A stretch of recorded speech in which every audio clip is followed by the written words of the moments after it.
Hello and welcome. What we're going to be looking at in this video is we're going to be looking at finding context and basically the steps that you need to take to find context of any text that you've studied.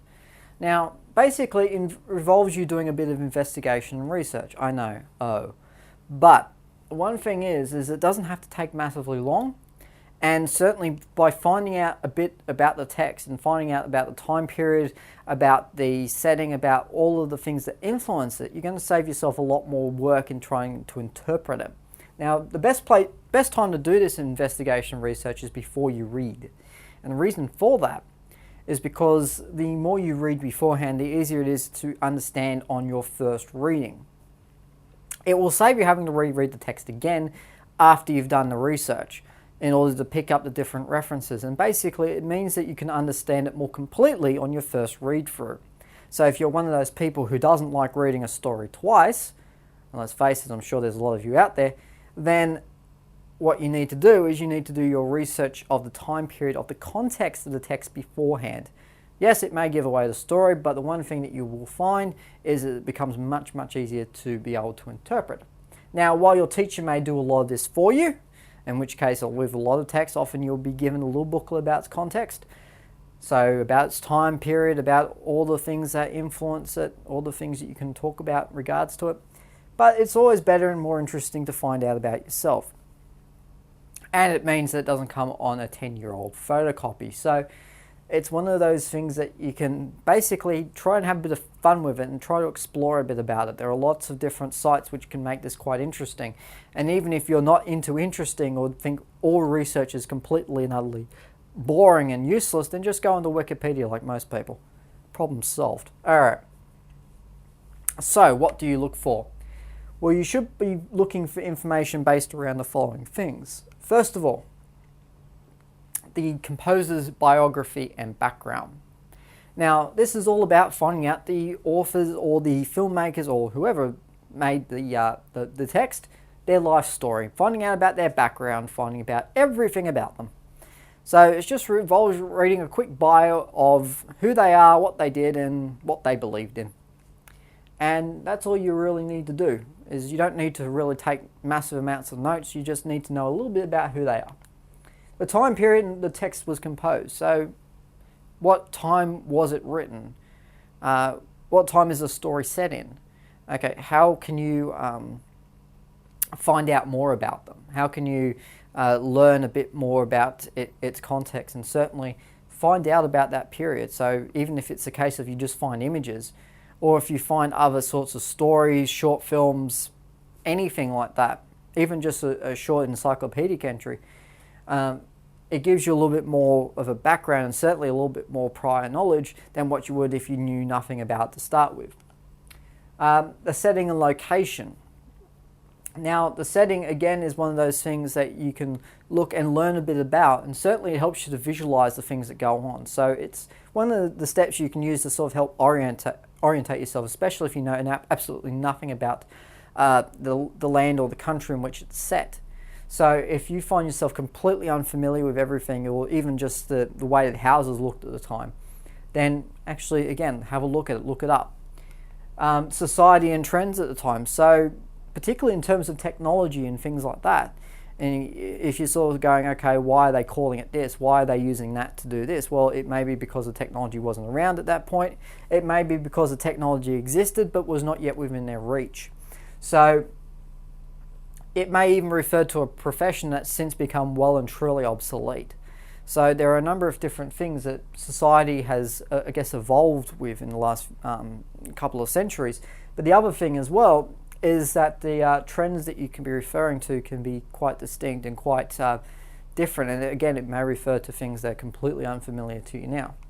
And finally, real events incorporated into the story. As in, all stories incorporate some elements of truth in there. And some of them just include events, actual real life events that have happened, whether they be personal or otherwise. And to find out about them means that you can understand what they're actually referring to specifically. So a lot of texts will make very minute references, often very hidden, subtle references to things that have happened at that time, basically the people of the time will be able to understand it, but you may not. Now, it's not 100% essential that you catch all these references, but if you want to feel like you really are in control of understanding it, then it's probably a good idea that you learn a little bit about the time of the story and the sorts of events that happened at the time. Okay, so number one, the composer's biography. What do you get out of it? Well, first of all, learning about the composer can give you an immediate impression about the inspiration for their text. As in, where the text has come from, whether it's come from something in their life, whether it's come from a debate or a conversation, whether it's just come purely from a spur-of-the-moment idea. This will give you a little bit about it. Their motivations as well as their style of composition. So not only will it tell you about basically their motivations for writing it, it will also talk about the time period in which, or the style of literature that they are taking part in. Now, this is something that's probably more important for particularly texts of the 17th, 18th and 19th century and even the early 20th century. Whereas compared to now, a lot of texts are basically modernist. They're free form, they carry their own style. But in terms of classic texts, then you'll be looking at their style as something that's quite prominent and is written in a specific way in order to match the sort of the I guess the technique of the style. So, and trends were fairly broad and they lasted a long time quite often. They lasted 20, 30 years, at the very least. So when you're looking at these, and when you're basically looking at them in practice, what you are really talking about is you're talking about the sorts of things that influenced an author or a composer and basically their choice of words, their choice of language, their choice of subject matter, their choice of theme, their choice of anything really. Anything that may have come from their life. Okay, moving on to time period. Now, learning about the time period means more than basically learning about an era's technology. So don't just limit it to, oh, they had this, then they didn't have this. You must also look at basically the attitudes, beliefs, and values. Now, these things are also changing. And if you look at a Renaissance text compared to something like a more romanticist type of text, for instance, okay, there's a completely different value and attitude system. While there are some things which are similar, there are some which are also quite phenomenally different. And so when you're looking at their attitudes, beliefs, and values, you need to really look closely about what people at the time believed in, what a particular group of authors or that intellectual, I guess, society were thinking of. And look at it, particularly compared to now, none of those values would probably, well, there would be some values which would permeate across, and certainly that's where you get a lot of your interpretation from. But in terms of the attitudes, beliefs, and values, it was a completely different system of beliefs and certainly ways of thinking. And basically how they influence their actions and behaviour. So certainly not only does it influence their actions and behaviour as authors, but it also probably will influence their characters as well. Okay, setting location. Now, learning about the setting will basically help you not only orientate yourself within the story, so knowing where everything is, but also give you an understanding of place. For instance, if it's a wealthy place, whether it's a poor place, whether it's a place near the coast, whether it's a place not near the coast. Any of those factors can have a very deep impact on the story, and you might think, okay, well, how is that the case? Well, particularly in the case of even just in terms of landscape, it may just be that people are used to a particular kind of lifestyle, particularly people a long way away from the coast won't have a lot of swimming on their mind, for instance, and certainly that can influence a number of aspects of their behaviour.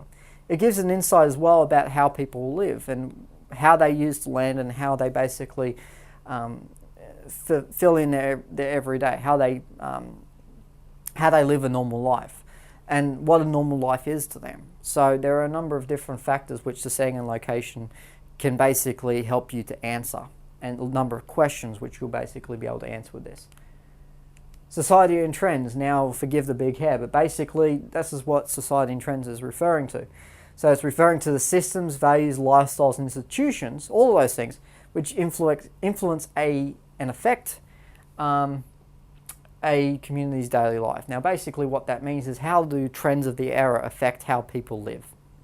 So if you're looking at the era, and particularly pictured here, the 80s, okay, it was about bright colours, very weird looking clothing, and synthesized music, among other sorts of things, as in a lot of new technologies were infiltrating the home. a lot of new conveniences were coming through. So the lifestyles, systems and values particularly had started to shift towards, I guess, what we're familiar with now, as in having technology in the home. And more technology, electronic technology in the home. Having institutions changing, particularly as these new technological sources were coming through, that certain institutions were becoming obsolete as a result of that. And even just in terms of systems, so in terms of the way that people live their everyday life would again change. It reveals their opportunities, their challenges, and how conflict occurs as well. And certainly when you change people's lifestyles, you change essentially what motivates them, what things they hold of value, and certainly what things they can fight over, what sorts of things they can get into conflict over. So even from like a difference between the 80s and now, there is a difference between these sorts of systems, values, lifestyles and institutions compared to what they were then to what they are now. All right, events. Now, as I mentioned before, that stories often incorporate real events.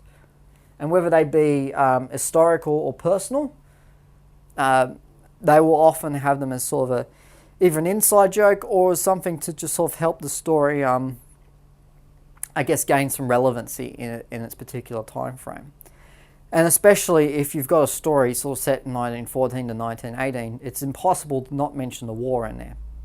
So to have those historical events basically gives a little bit of legitimacy, but also a lot of these stories will have personal significance in the sense that they are based on events in the author's life. So the first thing, obviously, you'd be looking up at the author's history and the author's life, and you'll be finding the sorts of things that may influence their work.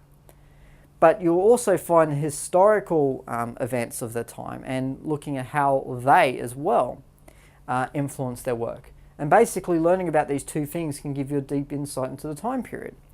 So if you look at, let's say, society in 1992 and in 2002, in 1992, let's put it this way, in 2002 there was a great fear of terrorism at the time, and was a society completely unfamiliar to 1992, where the Berlin Wall had just come down and everyone was thinking it was the end of war. It was the end of, it was peace for the time being. So certainly those events can change people's lifestyles and change the way that people sort of view the outside world and look at things which I guess are threats to them.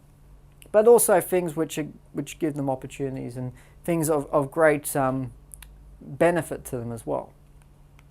Okay, so in summary, discussing context requires you to look at the 5 things we just looked at. First of all, the author's biography. Learn about them. Learn who they are, what they did, what their message is.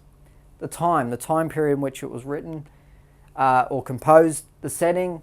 Okay, the setting it's based in. The setting that the composer or the author basically comes from, so where they lived. The society, so how it represents society of the time, and trends as well. So the sorts of events and influences which I guess it basically influence how things happen and how people live. And otherwise, that's it for finding context. So until next time, I'll see you later.